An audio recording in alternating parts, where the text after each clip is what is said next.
The context there being that, Gila River does not want them there anymore. They won't sign another lease. Their lease is up. Tempe, if it happens, it's not been approved by city council. If Tempe happens, which is where the new proposed arena site, there's still 3 years from that arena being usable. So maybe 4. Maybe 4. That's the first time I've heard that.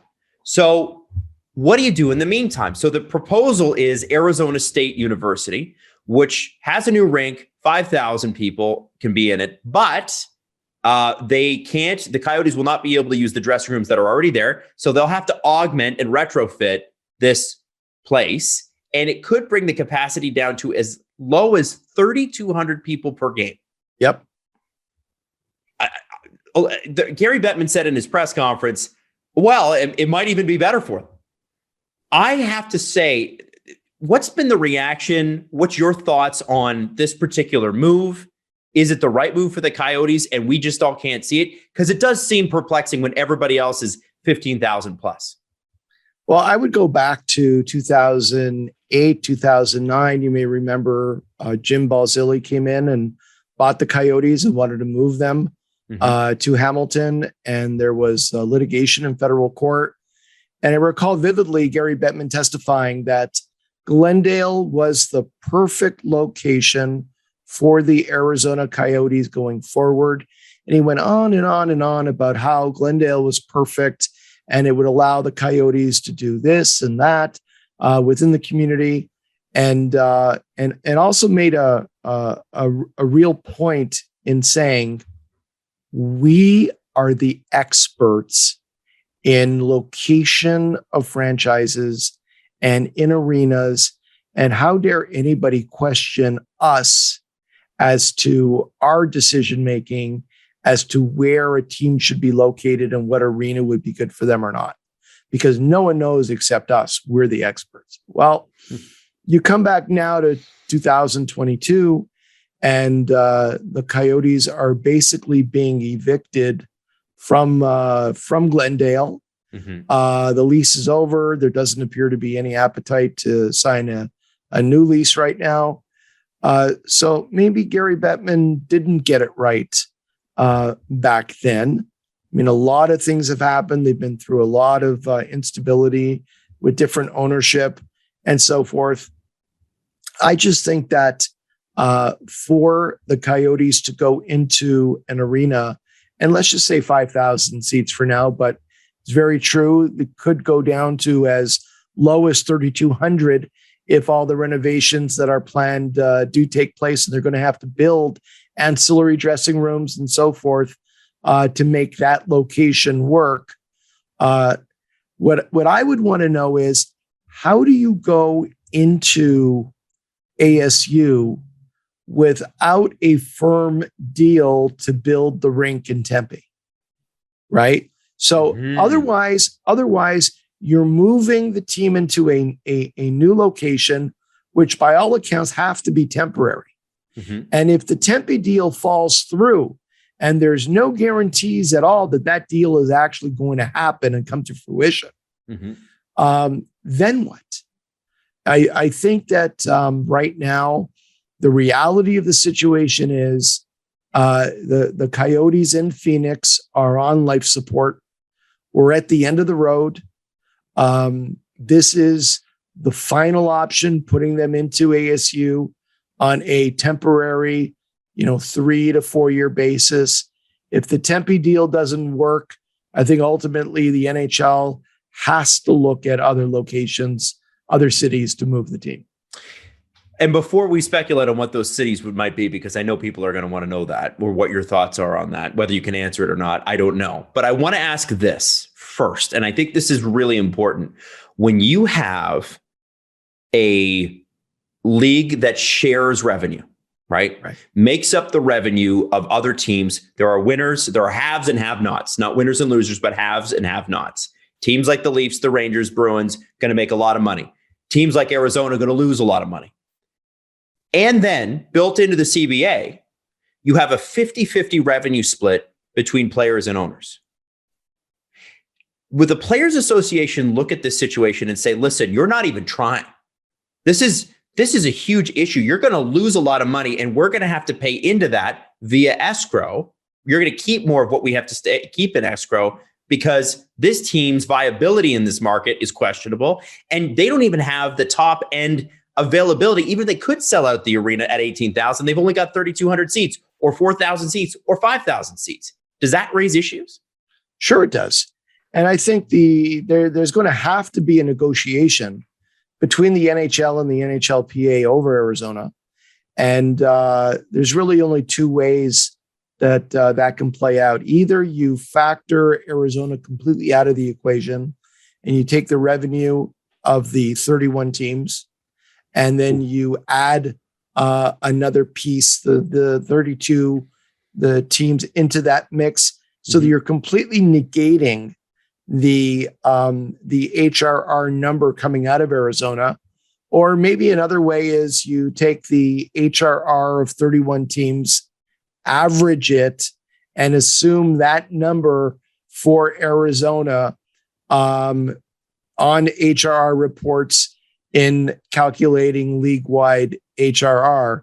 But there is absolutely no way the actual HRR numbers in Arizona can stand and go into the calculation of HRR without an adjustment for allowing them to go to that location, and also to calculate revenue sharing. Because if I'm a owner of a big market team and everything that has gone on in Arizona up till now results in them now playing, for example, in front of 3,200 fans, I'm not very happy having a portion of my revenue going to Arizona for a full revenue share. Right. So there's definitely going to be an issue. I think Gary Bettman's going to have to navigate the waters, on the one side from his own owners who aren't going to be happy on the revenue sharing side and the overall revenue side. And I think also there's going to have to be some negotiation and recognition in a agreement that the low HRR number coming out of Arizona gets adjusted. Right.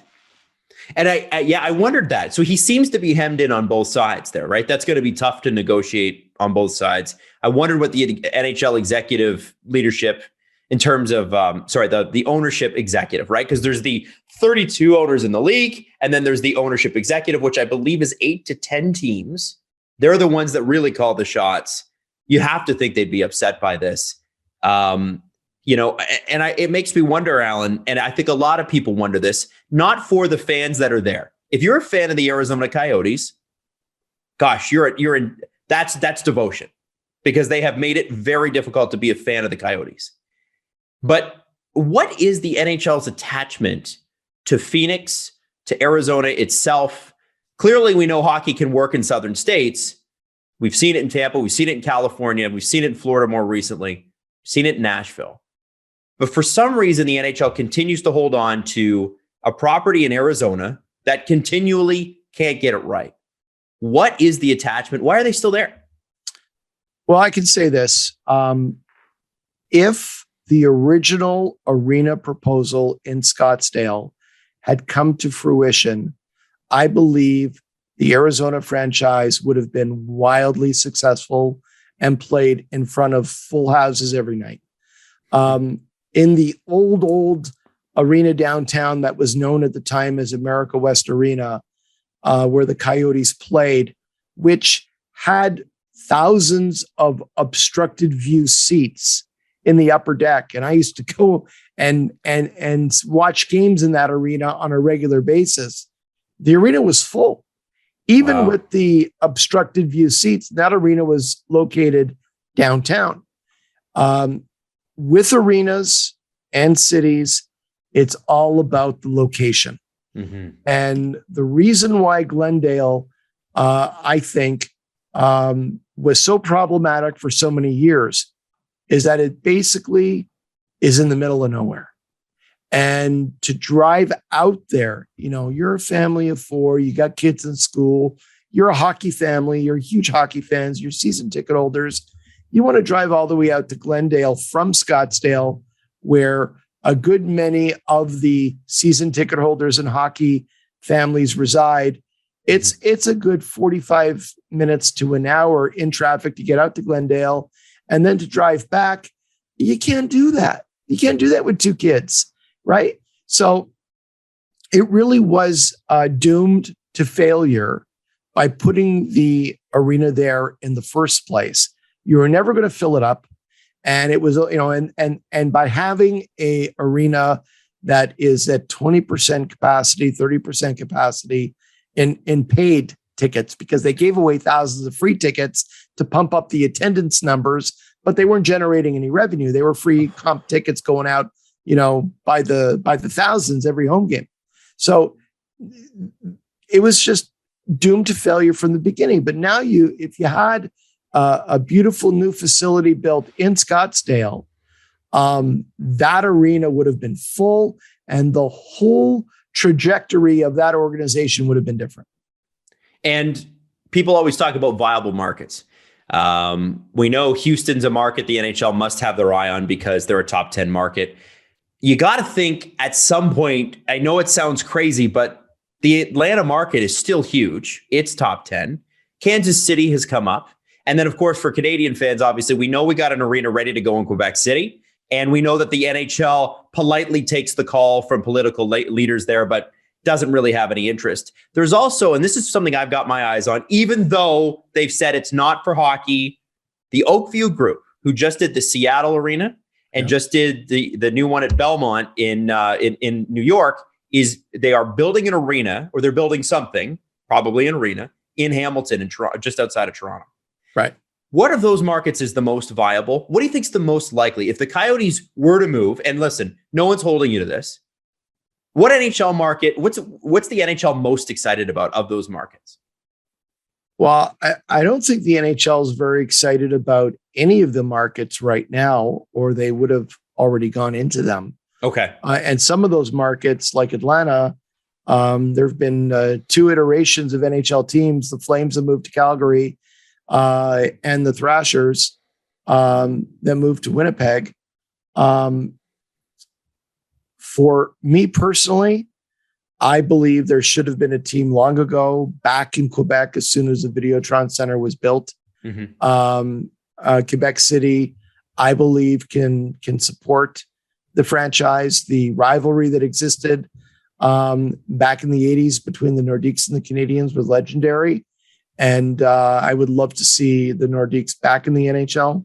And I think ownership there, Quebecor has the resources to back the team in a way that wasn't there the last time.